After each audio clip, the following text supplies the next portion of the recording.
Olá, amigos do YouTube. Estamos aqui para mais uma aula de Higiene e Segurança do Trabalho 2, dos exercícios da Univesp desse ano 2020. Peço aí que vocês se inscrevam no canal, curtam nossos vídeos e vamos começar aqui com os nossos exercícios. Vamos fazer aqui rapidinho, porque nós são 3 exercícios e depois eu vou postar a atividade que vale ponto, tá? O PPRA é obrigatório para todas as empresas com mais de 20 trabalhadores. É falso. O PPRA é obrigatório para toda e qualquer empresa, microempresa, empresa individual, né? Basta que tenha um empregado, né? E essa já é obrigatório, né? Pergunta 2. Uma das atividades do PPRA é realizar os exames médicos em todos os trabalhadores. Isso aqui é errado. Quem faz uma das atividades de realização dos exames médicos é o PMSCO, né, que é o Programa Médico de Saúde Ocupacional do Trabalhador, né? Então é falso. Pergunta 3. A presença de vírus no local de trabalho configura um risco químico. Errado. Na verdade, o vírus, bactérias, protozoários, né, é um risco biológico, né? São pessoas que têm mais propensão, tipo quem trabalha em laboratório, né, laboratório de exames laboratoriais, né? Ou ou mesmo quem cuida dos banheiros, por exemplo, faz as limpezas, elas estão mais sujeitas a esse tipo de risco, né? O PPRA deve ser discutido nas reuniões da CIPA, verdadeiro. A CIPA, a equipe da CIPA deve estar a par do PPRA, porque ele é a base daquilo que vocês vão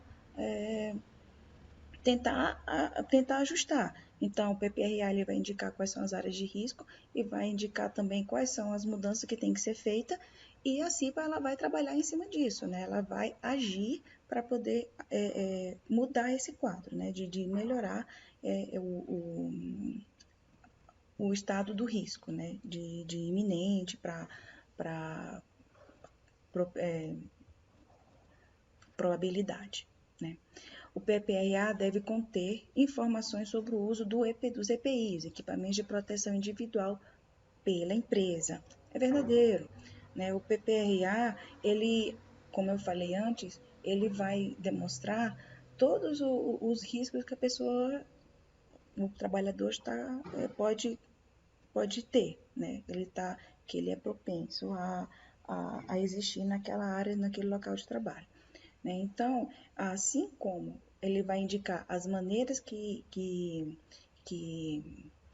se pode evitar, né?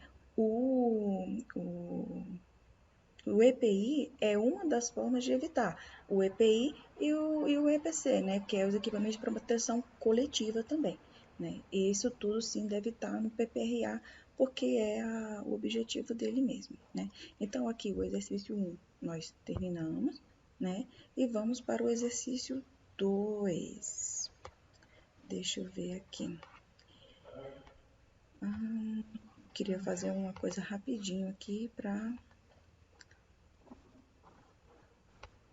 o exercício 2 da semana 3, né?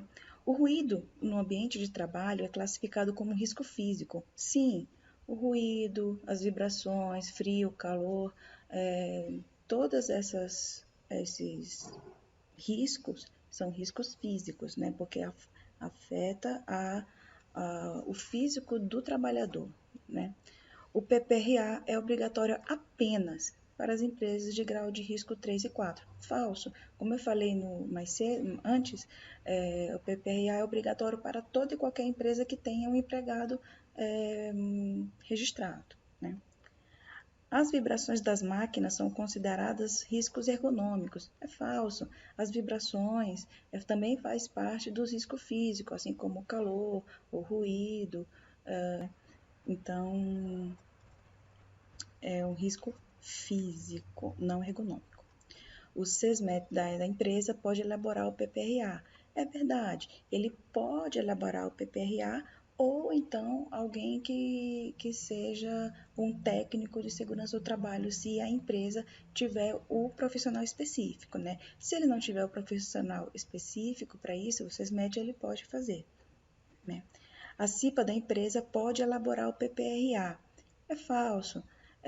Então, só quem pode elaborar o PPRA, aliás, quem pode elaborar o PPRA é o SESMET da empresa.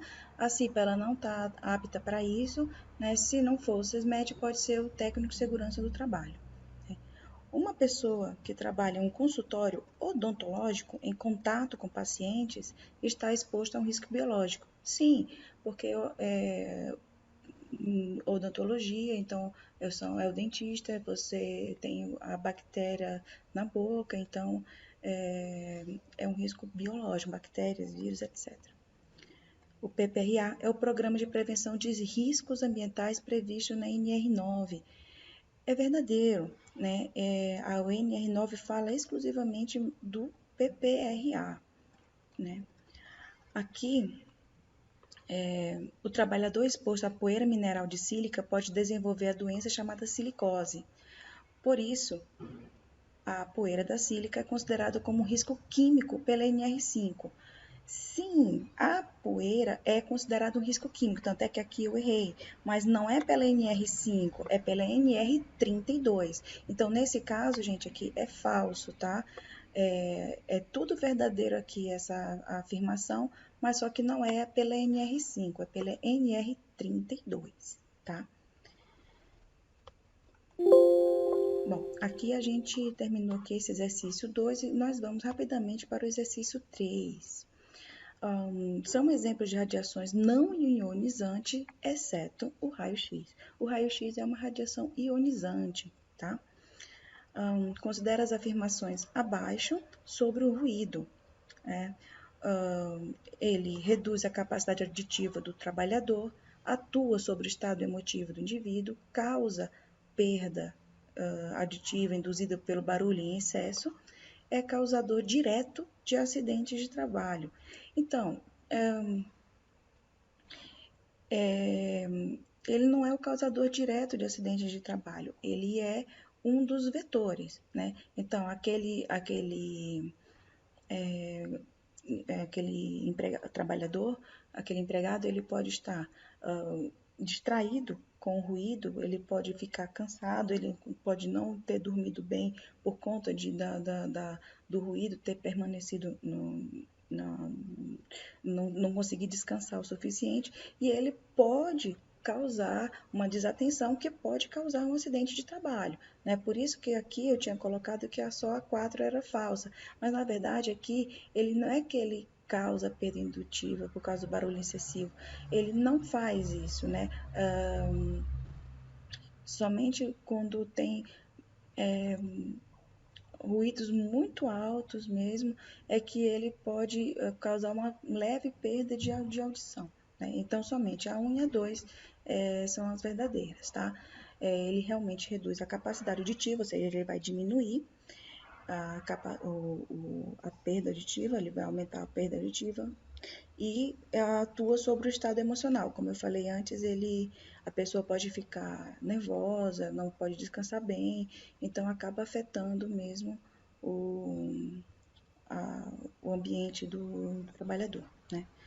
O Programa de Prevenção de Riscos Ambientais, o PPRA, visa atender aos riscos relacionados à higiene ocupacional por meio da antecipação, reconhecimento, avaliação e, consequentemente, do controle de riscos ambientais existentes ou que venham a existir no ambiente de trabalho.